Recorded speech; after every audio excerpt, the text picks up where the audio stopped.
say I, as a 22-year-old, want to figure out how to go and even buy my first house. I have no idea what I'm doing, quite honestly. What would my first 30 days look like mindset-wise? Yeah, well, it really starts with just first making a decision, because there's lots of different ways to make money. You could be an Amazon drop shipper, you could go buy crypto, you could be a day trader, you could flip out, you could do anything, right? So, Yeah. and then if you're just going on Instagram, there's all sorts of information that's out there that's available. So it's really easy, if you haven't actually made that decision, to just kind of get distracted. And you really, where the power comes in is that discipline and consistency over time with the focus. They're like, hey, my name's John. I decided that I'm going to purchase Airbnbs, and that's what I'm going to focus on. I'm not going to look at anything else. I'm going to laser beam focus into only on Airbnbs. And I want to do that because, and you need to know why you're doing it, right? So, why do you do it? Airbnbs are incredible because it allows me to invest in real estate, which is excellent, gives me incredible tax benefits. So I don't pay nearly as much taxes as I would if I did invest in real estate. I know that over the long run, that real estate values go up. So even though we started doing this Airbnb a few years ago, even though that the market hasn't really been all that tremendous, the values have gone up. So on average, it goes up 3 to 4% per year. So if you do that over time, it's really incredible. And then I guess the number one thing that brings people to Airbnb is the cash flow. With the interest rates as high as they are right now, if you go out and buy a long-term rental, say that you buy a house and you just put somebody in there for a year or more, you're not going to be making much money, if at all. You're probably going to be losing money after you pay your mortgage every month. But these properties that we have, we've actually placed mortgages on them, and we cash flow about $2,000 a month per property after paying the mortgage on it. After paying the mortgage, the interest, the utilities, the insurance, we pay our Airbnb marketing fee, everything. We're still cash flowing on these really well. So if you're able to do this over time and gather up a few properties, depending on what your living expenses are, you're able to do this. You go get 3, 5, 6, 7, 10 properties. All of a sudden, that's basically paying all your monthly living expenses. So you could either take it easy and live off that, or you could keep working and put that money into other ventures, other investments, and other exciting opportunities. Okay, so for me, my next steps, my next 30 days, it sounds like, looks like figuring out how to make around 10 grand. Yeah. I mean, to start. And that's to buy a basic $300,000 house with an FHA loan that's around 3% or 3.5% down. Mm-hmm. If you were 22 or in my exact shoes, what would you like to start with? What do you think would be like the best plan of action? Yeah, that's a great question. So it depends on the person, how much time they have to invest into doing this. So if you want to get into real estate, there's an incredible value if you can be the person that goes out and finds a deal for somebody else. So whether that's getting your license and becoming an agent, you can make $10,000 every time you sell a house or more with the prices where they are today. If you don't want to do that, you could become a wholesaler, right? So if you go out there and you go find a motivated seller, someone who really wants to sell their property and is willing to do it at a discount, even though you may not have the funds to actually purchase it yourself, you can either go find someone else to partner with you where they put up all the money, and then you put up the time and the experience and the expertise of managing the deal from start to finish. And you can kind of do a split partnership with you there. So if you find one of those deals, you might make $30,000, $40,000, $50,000, and you're really off and running. Okay, say I want to be a wholesaler. You said, like, what does it look like to manage a deal? So say I go and find a place that's like, okay, wait, I can make someone else buy this place. What would I do? How would I manage that? How would I even what's like the intricate details of making me be able to successfully do that? Yeah, it's a great question. So the biggest thing, again, is going out there and finding the deal. So this is not necessarily by finding properties that are on the market. This is by going and finding properties that are off the market, or people that haven't listed their house on the market with a real estate agent. Yeah. So they'll go out, and a lot of people send mailers. They'll go knock on doors. They'll do cold calling. There's no wrong way to do it. We had TV advertisements. We've done online pay-per-click, Facebook, Instagram. What's been your most successful to find these kind of places? Most successful over the years, believe it or not, has been Google pay-per-click. It's gotten to be a little bit more expensive. So depending on what people's budget is from start, it may not be the best way. But if you have some money to put into it, it can make this a whole lot easier, because when we were generating these leads, we would close about 1 in 7 to maybe 1 in 10 of them actually turn into a deal. Versus if you're going cold calling, you've got to call hundreds and hundreds of people, and you kind of got to drive yourself nuts. So that works well with some people's personalities, other people not so much. So if you go and you've got a nice website and you hire someone that can help you run a Google pay-per-click campaign, that's a great way to go about it. What would you say per Google pay-per-click lead? So first, the investment initially into having a good website and all that. Yeah. What would you say is a good amount of money to put into that?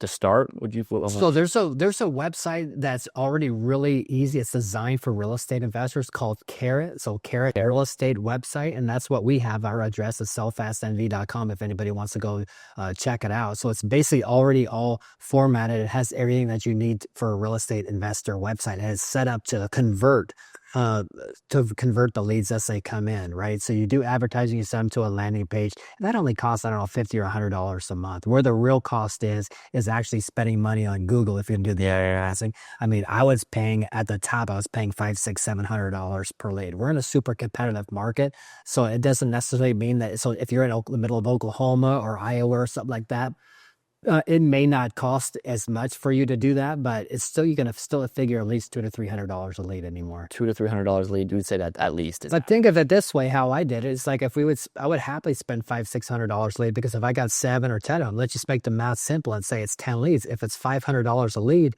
and it takes me 10 leads to get a deal, okay, that's $5,000. Yes, that's expensive, but on average flip, I'm making $50,000, $75,000, $100,000 per deal. So where can you get a 10, 20 times ROI? That is pretty crazy. I mean, how long did it take you though to like have the information in your head to know that this house is gonna be a good ROI?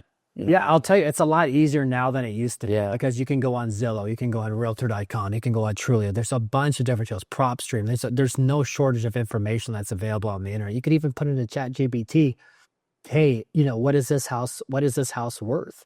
And you go out there and have ChatGPT do the work for you and check. I've even actually used ChatGPT to find deals that are on the market. You can put in and say, hey, I'm a person that's looking for an Airbnb, or I'm looking for a fix and flip in whatever market that you're in. You put it in and say, hey, only send me properties that are undervalued and give me an opportunity to go in and make some money. Have you bought one of those before? I haven't bought any, because right now we have so many projects going, like we have too much that we know what to do with. But it's been amazing, like, because there's so many properties and there's always new properties that are coming up for sale every day.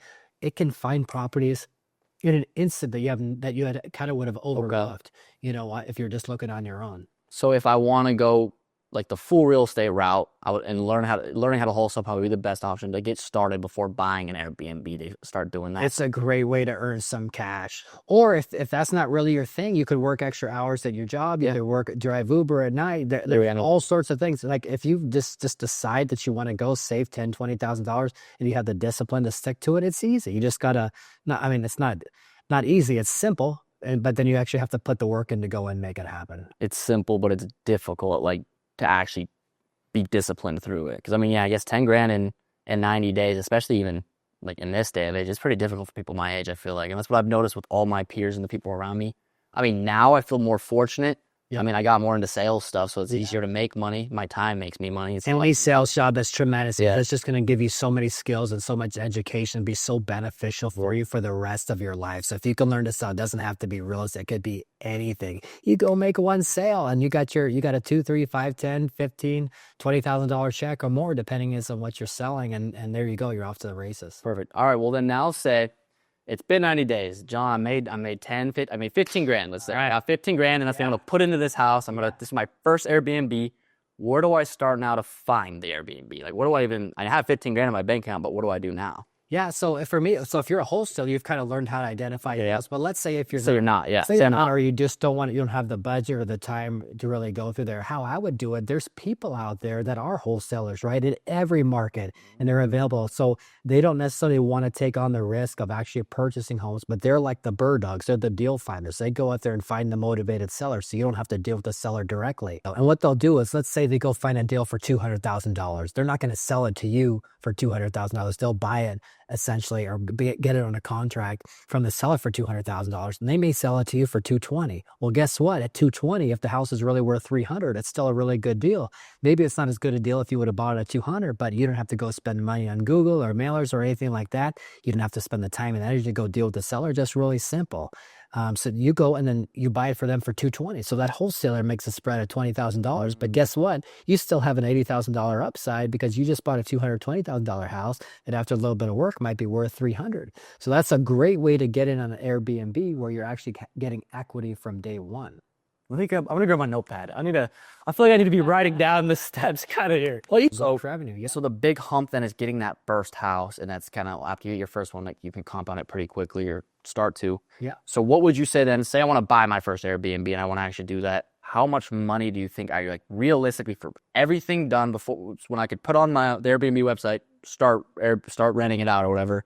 How much do you think I probably should have realistically? So if you're going to do it without actually living in the property at first, you're going to need. And think about so you could get a duplex and then Airbnb the other half. Absolutely. I mean, think about that. Absolutely, you could do a duplex. So with an FHA loan, you could get a property with up to 4 units. So you could live in one and Airbnb out the other 3 units, or you could live in one, do a long-term rental on one, and Airbnb out the other 2 units. However it is, what other combinations? So you go buy a fourplex in a desirable area, and you Airbnb, and it's a decent spot. They're gonna more than pay your mortgage. You're gonna be living for free, and you're probably gonna be generating cash flow every Okay, so then let's angle this like I'm buying a duplex then, because that makes the most sense. I'm buying the place I'm going to live, Duplex, and 2 also a units. place that I'm going to pay for. So yeah, Yep. 2 units. 2 units. Now on FHA again, you can do up to 4, but that's Yeah, yeah. a little bit more expensive. So let's start with 2, because like, Yeah. quite honestly, it's going to be a lot to bite off as a 22-year-old to spend that much money on anything.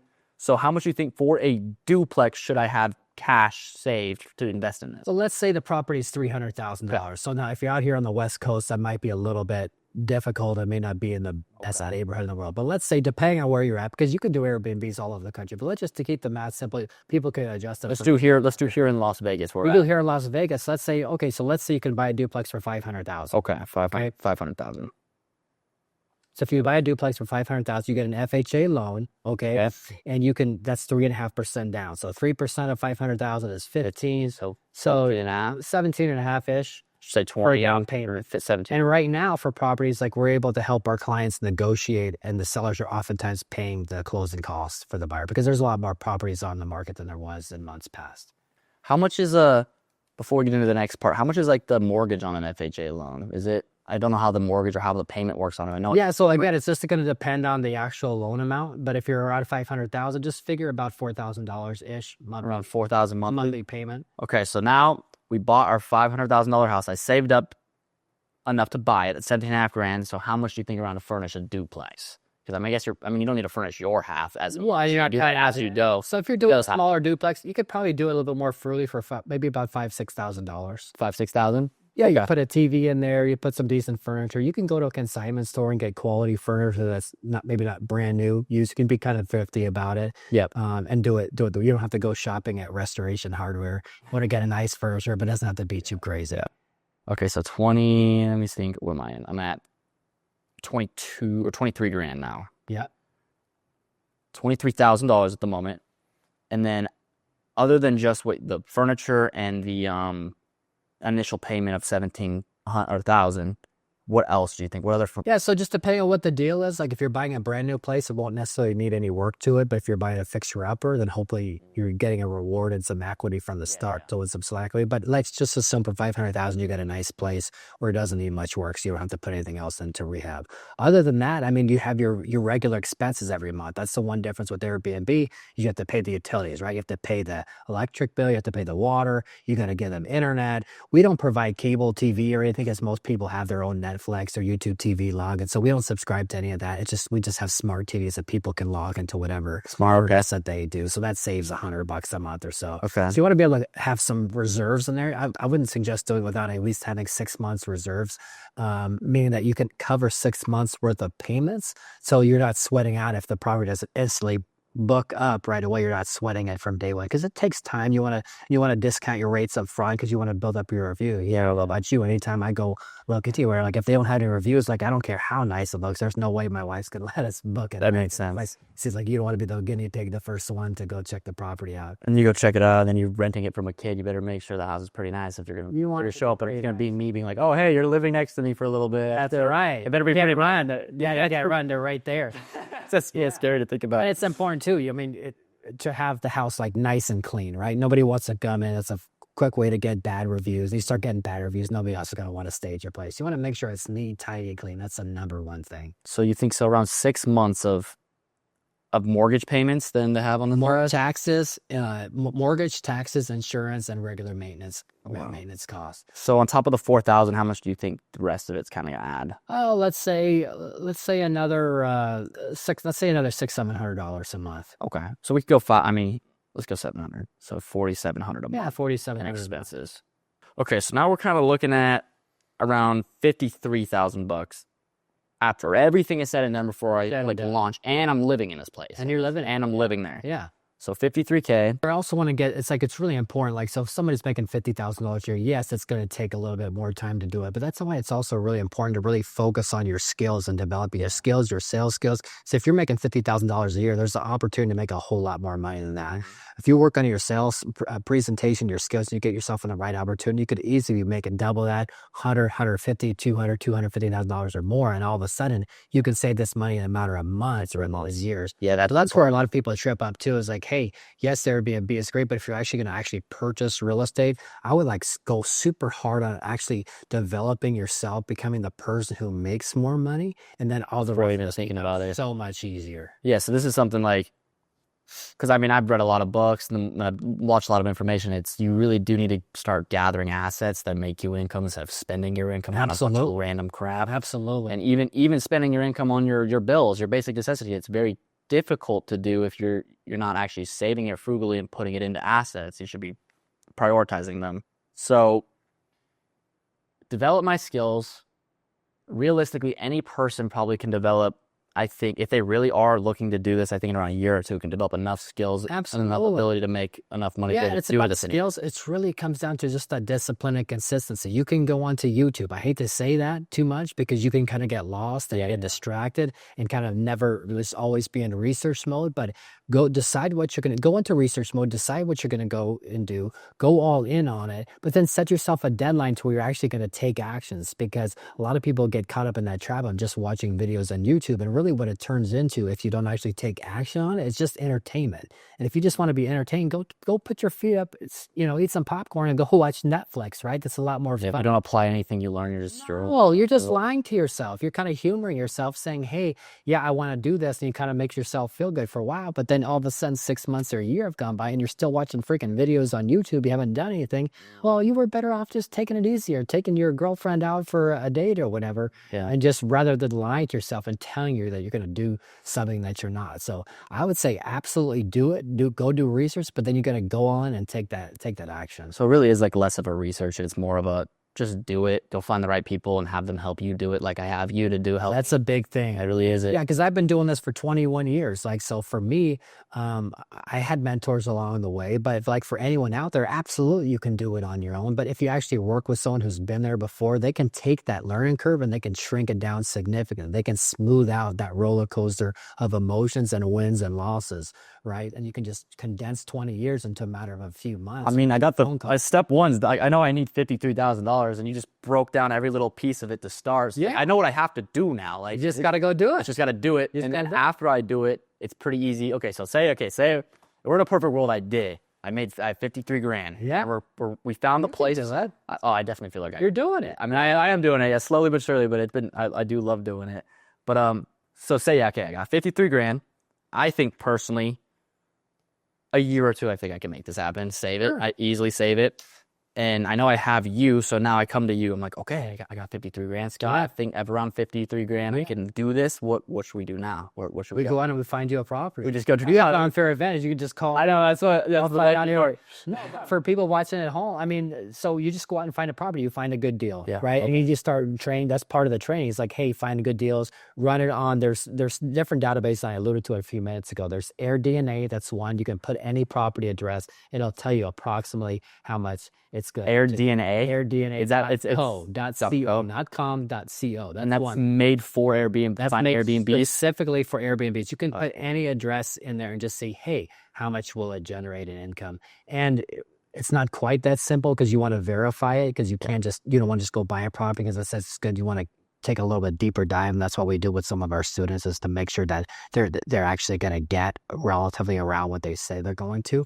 There's redawning.com. There's a number of sites. Some are free, some are paid, but because this has become so popular, there's no shortage of places that'll help you if you want to find a place, you can find one pretty easily wherever you're at. You can find one pretty easily. And I would just you can even start looking at neighborhoods. You can do it now until you're ready. It's like, hey, I know that in the area that I want to do, homes like in Reno, we we have several of our Airbnbs. They're by the university. They're close to downtown. So we get people coming in as tourists. We get construction crews coming in. And we know that it's a backup plan. Like, let's say if Airbnb, I don't foresee this happening, were to collapse, I know I could always rent these out on a long-term basis because there's UNR, University of Nevada is a great school. There's the rentals in that neighborhood always get taken up. I really like what you just said too, actually, right there, where you just go physically look at them. I know myself personally, I mean, okay, so I do like building computers. Yeah. And when I want a computer part, when I'm building a computer, I almost find my brain, I'm looking at all these different parts. Yeah. And I'm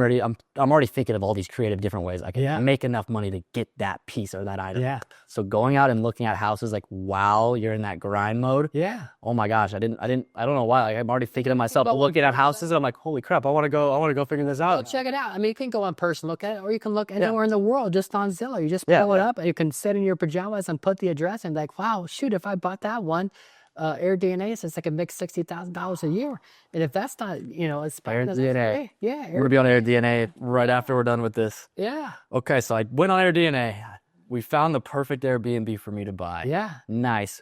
I buy it. Okay, so explain the process now a little bit more, because I have 53 grand in my bank account. Good. Yeah. But I don't know, what do I do now? Do I go to a bank, or do I go to this place? How do I get an FHA loan? What do I even do that? Yeah, so you really want to make sure that you talk to a good mortgage broker, because especially right now with the way interest rates are, finding the right lender is key. It can save you hundreds and hundreds, if not thousands of dollars. Okay, so find the right lender. So find the right, and then you can always reach out to me. I can hook you up with a good lender. I've got a lender. I don't have anything really to gain from it, but just helping people out. So they can connect with me, find them a good lender, make sure you get the best interest rate possible. And then you go out there and you get pre-approved for a loan. That's the first thing you really want to do before you go out. What do I need to do to be pre-approved for a loan? Yeah, so you want to gather your income and documents, copies of your bank statements. The lender will give you He'll do all that. Okay. the documents that you need. And it is different. Like after the financial crisis, it is a little bit more difficult to get a loan. And that's a good thing, because that's going to protect their real estate values and prevent hopefully another crash like that happening again, right? You can't just fog a mirror and get a loan. I learned everything from that about The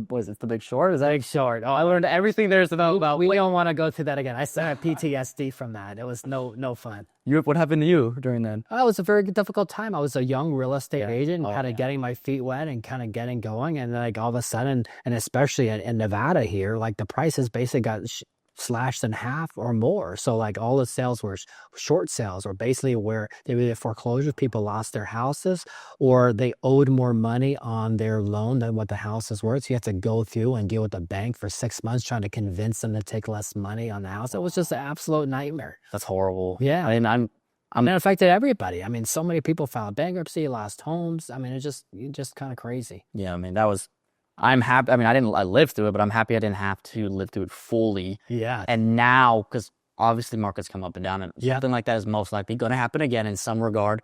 And I guess it is good that we are talking about this, because it's something I can prepare for now. Yep.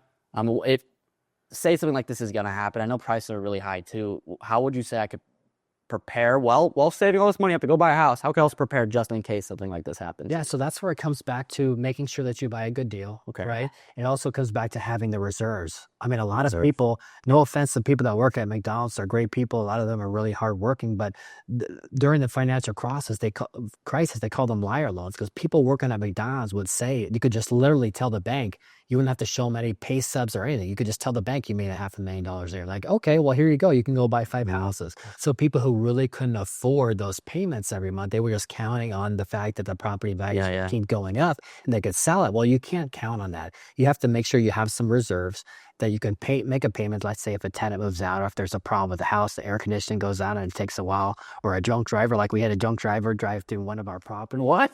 Oh my gosh. Oh wait, that's right. I remember that. I forgot. Yeah, so it was out of commission for a while. It's like, you want to be... How long did you...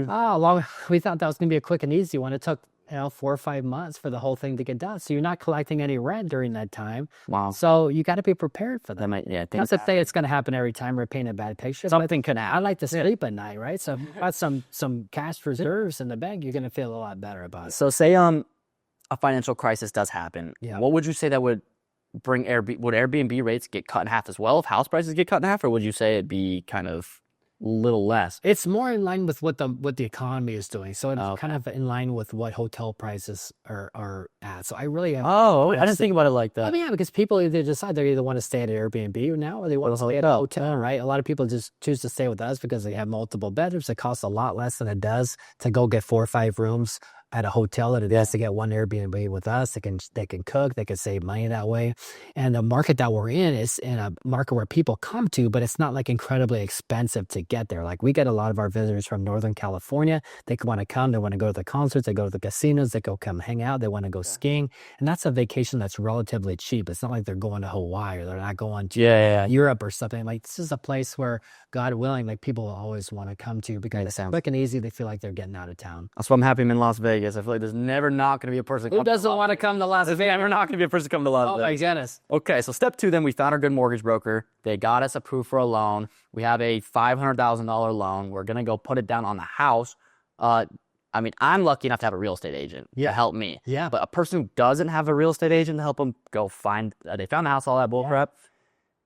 What do they do with that $500,000? How do they go? Well, the easiest thing to do is to go get one, right? Anyone So yeah, got it. with a real estate. If you want to work with an investor-friendly real estate agent, someone who preferably owns properties themselves and has that experience. So again, if anyone wants to get hooked up with a good agent, whatever market they're in, I have a database of great agents all over the country, all over the world, really. There you guys go. I mean, you guys just solved another problem. You got a real estate agent right here. And you just for me, because you want to get to the right one that doesn't want to just sell the property, one that wants to help you buy, make a living by selling that property, but also wants to do right by you. Yeah, it has a little bit you into your first investment. They can tell you, hey, you want to focus on this neighborhood. I want to maybe go over here. You want to get a 4-bedroom house, not a 2-bedroom house, or whatever it is for that particular market. So just connecting yourself, and especially when you're new, surrounding yourself with experts, whether it be the right lenders, the right real estate agent, the right mentor, all of that stuff makes a big difference. And a lot of times you can do this locally by going to real estate investor meetups. Like every area just about has meetups once a week, once a month, several different meetups or communities, where you could actually meet up with other people that are investing in real estate. And that's a great way to get plugged in and get connected with people in your local community. For you, how would, because I mean, like I'm going through this, it's really easy. Like every little step, I have you to be like, okay, well, here's a lender. Oh, here's a good agent, or you're a good agent. Yeah. How do you, like you said, you can help other people too out there. What can they do to come to you if they want to do this with you as well? Yeah, the best thing to do, if people want to reach out, they can hit me up on Instagram. That's that easy? It's that easy. They can hit me up and I read it's all me. I don't have anybody reading my messages for me. So they can just hit me up. It's catreal, REAL Scott Durham, SCOTTDURHAM. It's the same as a YouTube handle. And they could just send me a DM and say, hey, I'm interested in talking about maybe some coaching, or I have a question on this. I'm just looking to help people, so they can reach out and we can talk about how we can help them. Okay, perfect. Okay, well then awesome. So then now we found a good agent. We got the loan. We found a good agent. He helps us get the house. How long from me finding an agent, we already found the house, to closing, how long normally am I going to be waiting? Yeah, normally once you find the house, it's really no big deal. It's 30 to 40 days for the loan to go through, for the escrow process to happen. Yeah. So it's not really long. So within a month or so. Okay, so it's a month. That's it. And once I find the house and then the loan gets close a month. And then it's yours. Dang, close. I feel like I'm already closing right now. How did you go? Oh my gosh, I feel like it's so real right now. Okay, step 3, 30 to 40 day close. All right, so now we close. And now we're going to go into our reserves of our 50 grand, because we didn't spend obviously 50 grand here. Now we're going into our 5.5K on furnishing it. I know it's really important. I know you have Lauren, our amazing interior designer. Yeah. Like, what would you do? I know there's like AI apps and stuff out there now to do it. Have you tried using AI to furnish it? So much, because we've been blessed with good relationships. Yeah, I've been doing this before AI was really a thing. And do you know anyone who does use it already? Or? Not offhand, but I know that it works. I would just say that whether you use AI or you find someone who's reasonable to work with, you want to have someone who has that eye for design, because the space has become somewhat competitive. And the one way you can really differentiate yourself is by having professional photos taken. It's appalling to me. Sometimes when we go look at Airbnbs, they have these old nasty 30-year-old couches and dark photos and nothing matches, and it doesn't look inviting at all. And they'll still rent out maybe, but they're not going to get all of this work just to to put in junky furniture. Like I'm going to spend every second of my life to make sure those photos are perfect. And when they look at my ad or my Airbnb listing, it's like, I want to stay there. Exactly. You want to get them like the warm and fuzzy. Go look at the Wynn Hotel in Las Vegas. I think that they hired some jerk off the street to go do it. No, they hired like the best photographer, because they know people are looking online, and that's how you're going to bring them into your place. Okay, so professional photos, interior design. I mean, at least especially even if I didn't have you, I know a lot of people. I know there's a bunch of women in my life, like my mom, like my stepmother's really good at it. Who already just they have that eye for that kind of stuff. And So it I could mean, be you, if that's your day. yeah, it could be. I mean, it isn't me, but yeah, it definitely could be. If it was something. It could be them. Yeah. Okay, so we got professional photos, we got interior design. And then I'm gonna add into that actually furnishing it. All right, step 5 then would be just posting it on Airbnb, or is it as simple as just posting it, or is there a certain way to do that? Yeah, so what we use a platform called Guesty for Hosts because it actually communicates between multiple different platforms. Airbnb gives us about 80 to 90% of our booking. Oh, so you cross list it. Yes, we put it on VRBO also. There's some other websites. What was that website called? VRBO. No, the thing that does all. Oh, excuse me. Guesty for Hosts. Like GUESTY for host. Yep. Yep. And what they do is they actually make this whole process a lot easier. Now that we actually own it, they do all the communication. We have automation set up with our cleaners. So every time somebody books a property, it automatically sends a note to our cleaners so we don't have to go message them, hey, you need to go clean this on Tuesday. They already get it. So it makes it a lot simpler. We also have some pricing software called Price Labs. And it's basically an AI software tool that automatically adjusts the prices for the house based on what the local demand is. Because on 4th of July in the summertime in Hawaii or whatever it is, you're going to get a lot bigger price than in the off season, right? And just a minimum stays. So it just takes so much of the thinking out of this. And I know that's one thing that a lot of people think is a setback to doing Airbnb is that they're creating another job for them. I do remember when you first started Airbnb. I was younger, obviously, but he got his first one. He was on the phone with the Airbnb help support team because there's so many issues. They're not the best. And he even said himself, he was like, why am I, the amount of work I'm putting in for this doesn't make any sense for how much I'm making. I'm like, okay, well, I'm also at a different place in my life than exactly. people are too. But yeah, true. Yeah. But so for all this software, what were the issues that you think, say you go just now, I'm not on my first Airbnb, your first Airbnb, what were these first issues you started to see that made you get these different items and different things? Yeah, so the biggest thing, because we already had the automation for the pricing set up, we already had the communication. So those are things that were done They already. were set up, we were blessed enough, smart enough, whatever, lucky enough to know about those before we set up. The little things that kind of would frustrate the heck out of me was when I physically had to go to the property to go fix the problem. The guests couldn't figure out how to work the TV remote. The guests couldn't figure out how to work the thermostat, or the batteries went out, or they had ants, we check in, there's some ants in the house, and it would always seem to happen at the absolute worst time. There would be, and most of the time it's great. Like honestly, like 98% of the time, the guests are great. There's no issue, but it's those 2% of the time where there's an issue. It always seems to happen like on a Sunday where I'm trying to be chilling at home, 4th of July, Memorial Day. It's like, it was always the worst time. So we've used some modern technology and modern apps that are available just to make things easier. So like, for an example, anytime we need paper towels or toilet paper or hand soap or whatever, we have our cleaner. Every time she goes there, she goes and checks all the supplies. And if we need something, she just lets us know what we do. And my wife goes online to Instacart. It's just a website you can go to any grocery store. You put in, I need soap, I need a dishwasher, whatever, and you put the time you want it to be delivered, and it's all delivered. We don't have to go to the grocery store. We don't have to go to the house. That could take an hour or two of our time just to go shopping for a couple things for one stinking house. Well, we don't have to do that anymore.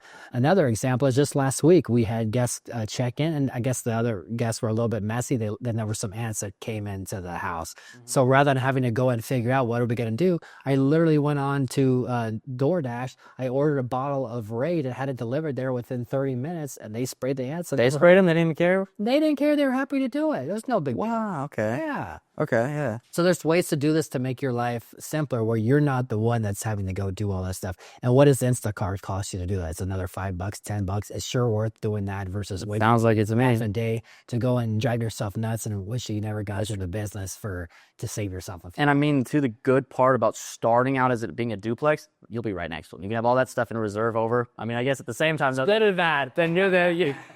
Then they're coming knocking on your door.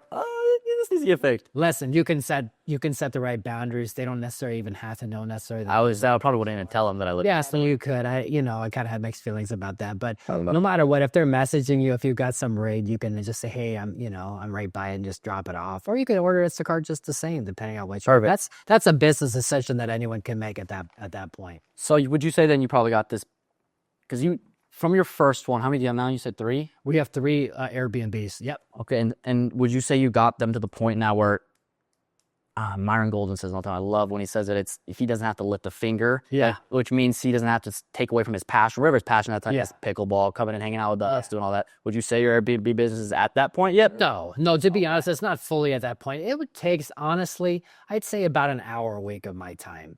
So, but an hour a week, Hour a week? maybe, yeah. And if it's a bad week, maybe 2. We'll Okay. still check people in. I could probably get a little bit better about some of the automations. I get lazy and just like place with like I check them in. I set the specific door code, but there's plenty of automation out there that if I didn't want to do that or just took the time and set the time aside, I was a little bit better business person and actually did that. A lot of that could be automated. So we're not maybe to the Myron Golden level, but we're pretty darn close. And we're I mean, an hour a week that is pretty damn. and the benefits that we're getting, we try to remind ourselves that like in this month, we had one of the best months we've ever had. In June, we're scheduled to bring in $17,000 or $18,000 in revenue from these 3 properties. So that's worth like taking an hour a week. I don't know.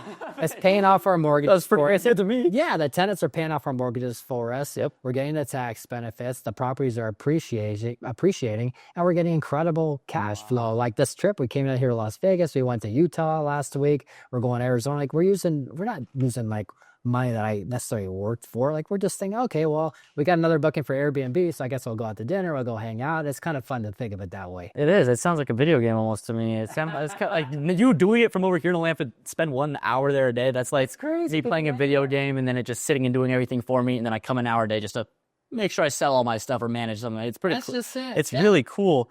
Okay, so now we got our first property. I am actually living out of it. I know you told me once you get one, it can compound like crazy. Yeah. So say Crack cocaine to become 50K. You know? Well, how do you know what you know crack cocaine is like? I've heard. Okay. Okay, but say you get the first one. I know you can use this house that you own now to just keep getting loans for other houses and then getting another one and getting another one. Yeah. So explain that. So say now I want to get my second one. Now that I successfully got my first one, it's been going good. How long do you think before I even get my second one? Well, it depends on you, on how aggressive you want to be. You could do it right away if you got the money, or you could wait till, like what a lot of people do is they'll buy it and they'll wait for it to appreciate some so they can actually take what's called a HELOC or a home equity line of credit out on the first one, right? So let's say you bought it for $300,000 and now it's worth $400,000 or $500,000. Yeah, it's called home equity line of credit. Okay, explain that to me again. So it's the house appreciates a little bit. Yeah, so let's say the house went when you bought it for $300,000. We'll say 500. We bought it for 500. Talk about 500. You bought it for $500,000. Now it's worth $600,000. Now you've got $100,000 worth of equity. So you can tap into that equity by getting what's called a home equity line of credit. So you can use some of that equity, and you could take that equity and put it down towards the next house. How much of that 100,000 could I get in the equity? Is it? Oh, it depends on the bank and what you're doing with it, but I'd say at least 40-50%. So enough Really? money to go get another house for sure. Yeah. Wow. So 40-50% of it. I didn't think about that. I didn't even know what a HELOC was until right now. I didn't know you could do that. I didn't even know we're well past the time of buying our first house, but these are investment houses for us. We have equity lines on these investment properties that we actually use, so we go pay cash from oftentimes to keep our monthly cash. It even improves our monthly cash because we don't have any debt on it, so we don't have a mortgage payment. And when we take money out on this HELOC, we go and use it to buy another house. We'll fix it up and we'll flip it. We'll pay that HELOC back. So we're never actually using any more of our cash. We're using the equity that we have already built in the house to do it. So you mainly then utilize, because I know for Scott, he's fix and flip king right now too. Fix and flip. We've got some experience, but yeah. Fix and flip king. I mean, so all of your Airbnbs you did as fix and flips, they'll probably just start, right? That's why I've been so spoiled. I've been doing this for so long. Like I won't just go buy a house for the sake of buying it. Yeah. Like, I've got to be getting a really good discount in order to do it. So that makes the math a lot simpler. You're able to accelerate a lot faster by doing it that way. So I mean, that's obviously something I would want to do. Sure. Say something for my 500,000, then just in a perfect world, you help me find a perfect fix and flip that you normally do. Yeah. But instead of obviously selling it, we're turning it into into an Airbnb. Yeah. How much do you think from that 500,000 we're actually paying instead for a house that's beat up? So I just did one. I can give you a perfect example. The last Airbnb we bought for $364,000. Wow. Okay. And that's it. I didn't even go and find the deal myself. I paid a wholesaler a big chunk. It was probably close to $60,000. So this wholesaler had this house in a great neighborhood right near where other Airbnbs He just were. found it. He just found it. Right. And good on him. I don't begrudge him. I'm happy to pay it because wait till you hear the math. This worked out really well for me. Is that we paid $364 for it. It already was kind of like all the demo was unfortunately it had some tenants that kind of tore up the house, but he already kind of actually demoed it out. So it's from that simple. So we had to put about $50,000 in the house. So new paint, flooring, kitchen, countertops, bathrooms, all that. So it's 360 after you paid that 60,000? It was $364 before we paid for any repairs. What about the wholesale price of it? So $364 including his wholesale. So he found it for 300 like 400,000. Like oh my gosh. Okay. We just had a property just around the corner. So let's say we bought it for $364. We put 50 into it. There's one that is just a similar square footage, not even as nice as ours, and it's sold. It's in escrow right now for $565,000. So right now, and we just bought this deal at the end of last year, we've got $150,000 gain on it. Now we haven't sold it, but we're up 100. We could go sell it tomorrow and make $150,000. That's before any like appreciation value. That's before anything. That's just we just bought it. We just bought it a couple months ago. So then you can go take the home equity loan out on. We did just that. So now what we're doing, you don't even need to wait for depreciation. You can find a fix and flip because we took the extra time and effort to go work with a wholesaler or someone who brought us a good deal from the beginning. But if you start as a wholesaler, if you start and make your money to do it as a you already know how to do it. You already know what you're doing. That's what. So if you want to get into real estate and have the time and energy, that's a fabulous way because you really make money when you buy a house, not necessarily when you sell it. Yeah. Unless you're just going to hold it for long term, which is great. But you can really accelerate those returns and make it happen so much faster by getting those good deals up front. Wow, that's so cool. So the best route of this is definitely to become a wholesaler, it sounds like. I mean, if you're going to do it, if you want to really, really get into getting your first Airbnb and you have nothing going on, is to just go and figure out. Go and learn how to find good deals. Like go find. And then even if you wanted to just, if you found a wholesaler and you were willing to partner up with someone else, what I see a lot of people be really successful with when they start out is they go and find a deal, whether it's from a wholesaler or direct to a seller or whatever. They get the property under contract and they go to somebody with money. There's a lot of people out there that have a lot of money but don't have the time or the energy or the expertise to go out and invest in real estate. But everyone likes to talk about real estate. Everyone wants to invest in it. That's why I'm here. I mean, that's what I want to do. It just doesn't go the exact same way. Exactly. So if you go out there and you find a good deal, a really good deal like the one that I found, like I promise you the money will show up. You'd be like, hey, listen, I'll find the deal. I'll manage all the rehab. I'll do everything. All you have to do is fund it. And basically you can basically split the profits 50-50. You go and if we went and flip that house, if I didn't have to do anything, I just lent you the money. I could make half of $150,000. That's $75,000. I don't have to do anything in a matter of a few months. That's pretty amazing. That sounds like a pretty good deal. There's plenty of people with a lot of money, and they could be off, doing whatever they want to do, and you're doing the work, and they're getting a great return on their. And that's the best part of as you build your wealth. You're now in the position where you could be the person just. You're the partner. You are the partner. You start off, and like a lot of people get hung up. Well, I don't want to give half of the profits away. Well, getting 50% of a number is a lot better than nothing. Zero out of nothing. So that's kind of foolish, and it gives you that time and experience and education as you go along. Also. Okay, so I mean, then we'll go back to the not being a wholesaler, but that's crazy. I didn't even think about it like that. If you can find that good of a deal, obviously. So as a young kid, you probably, I mean, it sounds like to me it's the best idea to find a fix and flip, fix it up, and then it's a great way to get in business and learn unless you want to go get your license, it's a great way to do it. So you don't have to have your license to be a wholesaler, right? Depending on the state. So, and then a lot of people do it. Some states want you to have it. Not everybody plays by the rules. Like I don't worry about it because sometimes I'll wholesale. Like if we get too many projects going, I'll wholesale to somebody else. I don't have to worry about it because I'm licensed. Some states want you to have a license. Other states don't care. So you guys want to check with your local jurisdiction. That's literally the money we're talking about. I felt like it was daunting to make $53,000 just to start. He did it in a matter of a phone call. Phone call to the seller, phone call me, the buyer, put us two together. I mean, all he did was choose his heart. He picked up an industry. And he positioned himself doing something hard. I mean, I go to McDonald's work every day and work super hard. That sucks. Or I could sit on the phone and call a bunch of random houses and be like, hey, I'll buy your house for $70,000 cheaper than whatever. Like let's say, I'll buy for this. Hey, I'll buy for this. Hey, I'll buy for this, and then just give it off. You do it enough, someone's going to tell you yes. Yeah, exactly. So now, let's go back to you. How do we scale now? We get the HELOC loan. We go buy another Airbnb. Yeah. How did you go about finding a person who's actually going to do all this for you and it be like organized and not be such a hassle? Because one seems like a lot, but 2, then 3, then 4, then 10. Like, honestly, we're doing it ourselves. So with the automation that we have, it's really not that big of a deal. And if you're already doing one, it's not that much more to hire to have a couple more properties. All you really need is a good software that we have. You need a good cleaner that'll go in there and do a great job that's reliable, that'll show up on Sunday when people check out. And you need a good handyman. So because it always stuff, handyman and cleaner. the closet came off the hinge or the doorknob piece. Yep. Which obviously is all stuff you could do by yourself, but as you scale. But I choose not to. Because how I look at it, it's, I mean, at least from in my head, is this is not something I want to do as my job, but it's something I want to buy houses and have real estate and have assets and producing assets. And it also obviously seems, because I'm in a real estate space, just by you being around me, it seems like the best to me. Explain the tax benefits then to me too, because I don't understand the taxes fully with it.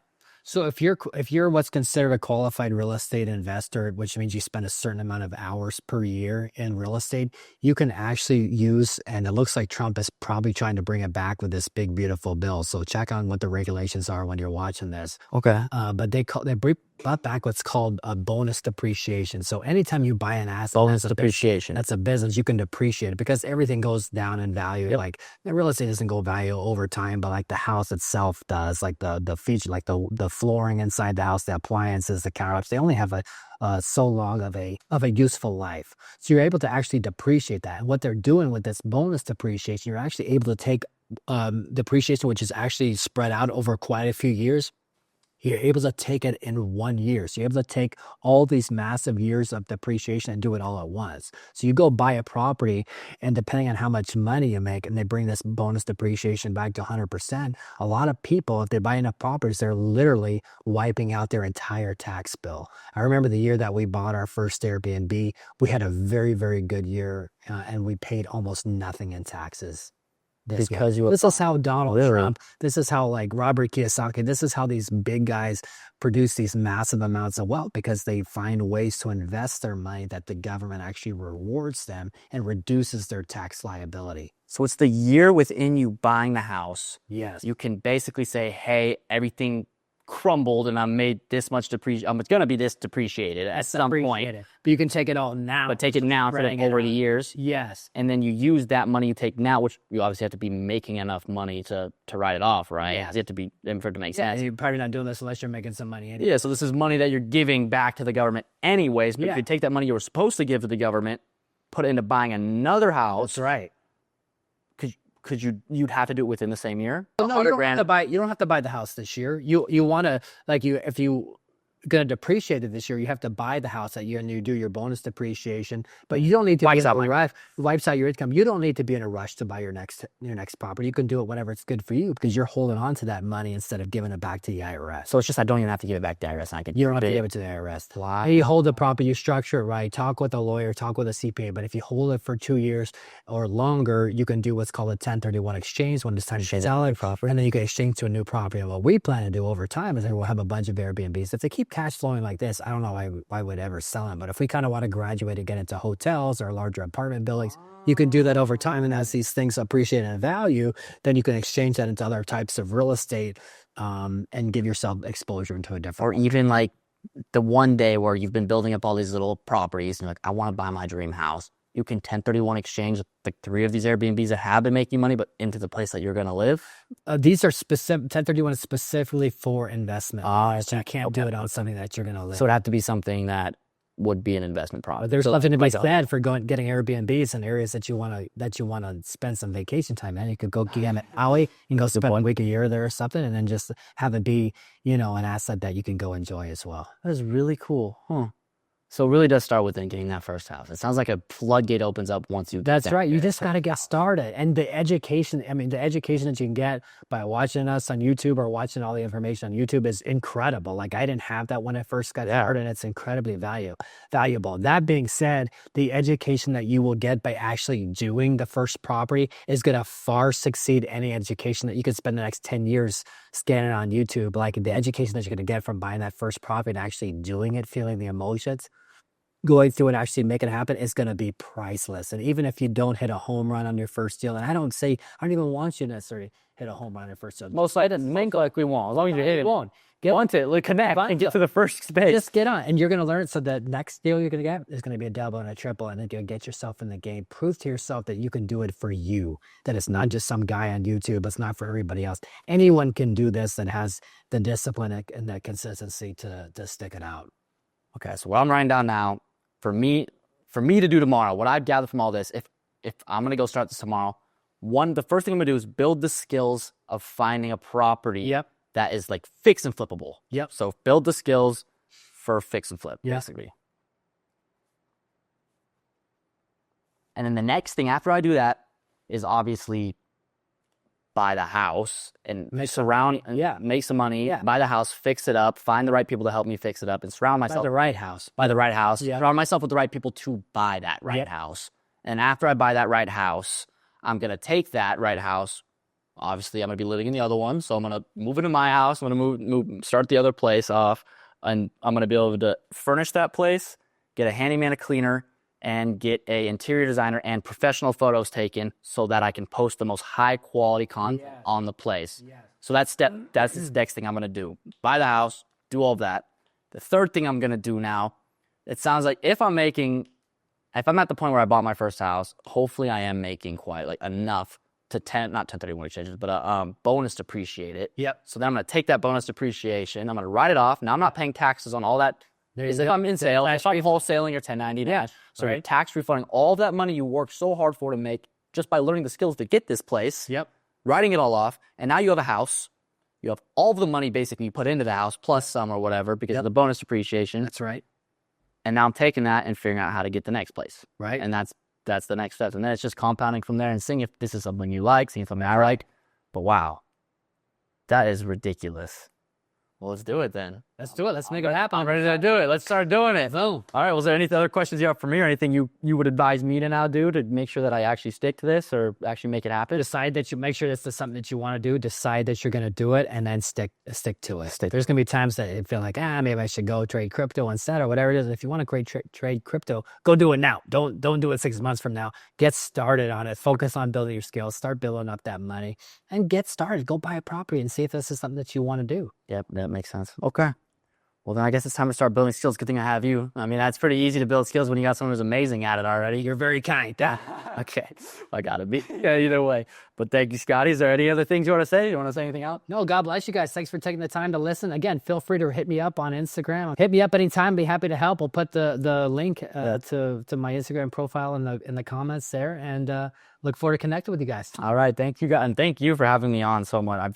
I do feel super motivated and excited to be able to go and start. Like, it doesn't feel as unobtainable. Yeah, you could buy me dinner tonight, or I'll put the invoice in. One of the two. We'll see. Okay. Well, after I buy my first house and make $100,000 off of freaking writing the bonus appreciation off of it, and then you can give the dinner made. Okay, perfect. Better not be Taco Bell. I like Ruth's Chris and Brazilian Steakhouse. Okay. Well, we'll see how the budget is. We'll see how much I spent. I won't even have a couch. It sounds like on my half of my duplex at this. That's point. Right. So maybe I should get a couch first, and then we'll save you money for the Airbnb.